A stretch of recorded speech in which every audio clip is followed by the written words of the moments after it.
Hello बच्चों, चलिए प्रश्न को देखते हैं। प्रश्न है, एक विद्युत अनवगट्य पदार्थ अणुभार 200 के x ग्राम को 0.05 मोलर NaCl विलयन के 1 लीटर में विलय किया गया।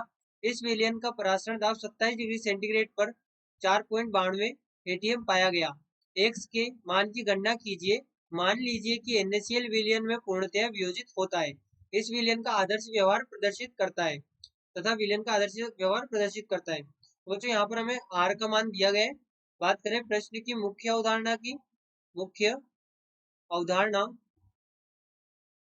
तो देखिए यहाँ पर जो परासरण दाब होता है, परासरण दाब, यह हमारे पास में होता है पाई बराबर आई सी आर टी, पाई बराबर आई सी आर टी, जहां पर सी बराबर होता है एन बटे वी के, यानी कि इसे हम इस प्रकार से लिख सकते हैं, सी बराबर एन विलय के मोल बटे विलयन का आयतन, विलयन का आयतन जो कि लीटर में होता है।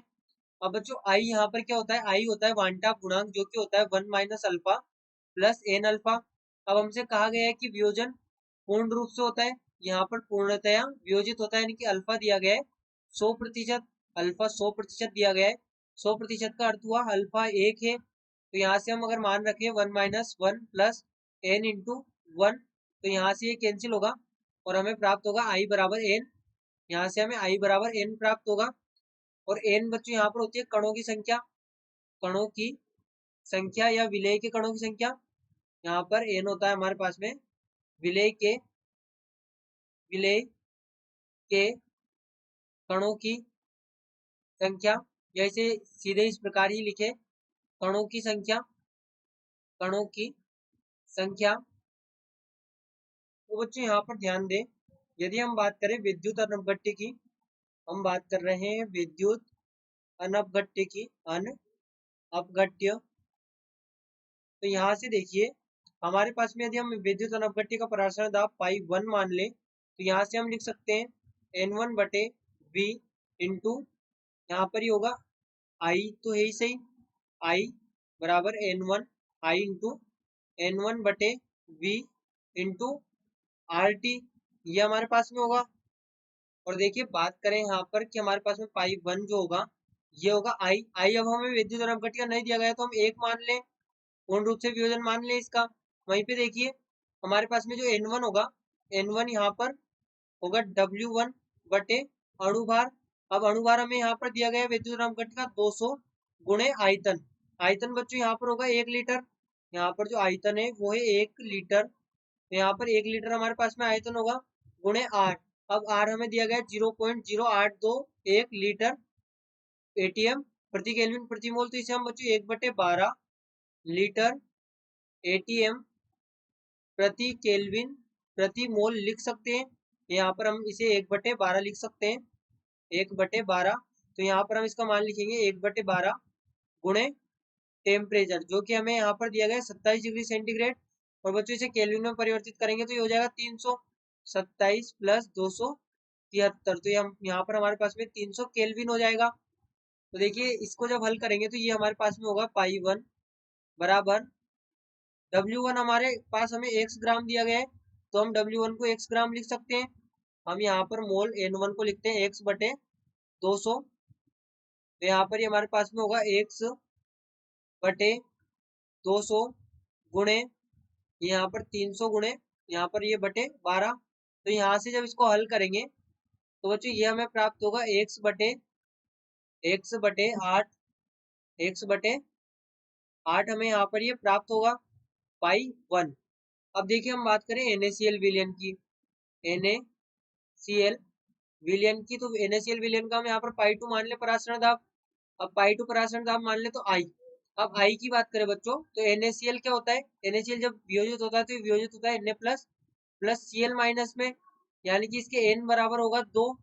जब यहाँ पर 2 आयनों में वियोजित हो रहा है तो N बराबर होगा 2, और जब पूर्ण वियोजन की बात की गई है तो यहाँ पर आई बराबर होगा 2, क्योंकि एन बराबर आई बराबर एन होता है, आई बराबर एन होता है अल्फा 100% के लिए, जैसा कि हमें यहाँ पर कहा गया था पूर्णतया वियोजित होता है।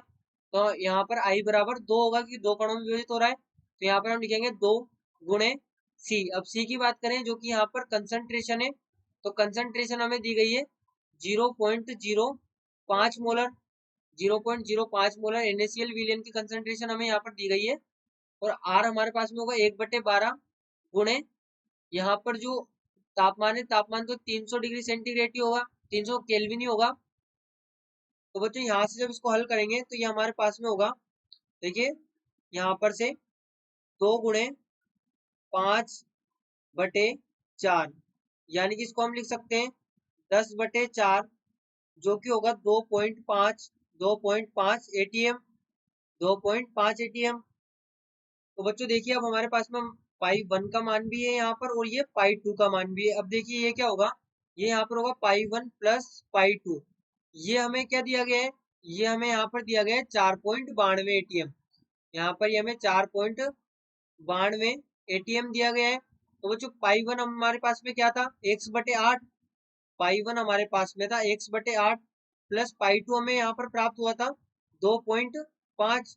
पाई 2 हमें प्राप्त हुआ था 2.5 और ये बराबर है 4.92 के। तो यहाँ पर ये होगा x/8 बराबर 4.92 माइनस 2.5।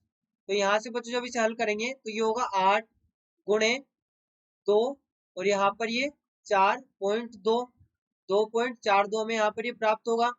तो इसको जब गुणा करते हैं तो ये होगा 3.17, यहाँ पर ये होगा 19.36, 19.36 ग्राम, 19.36 ग्राम हमें यहाँ पर प्राप्त होगा विद्युत अनवगट्य, विद्युत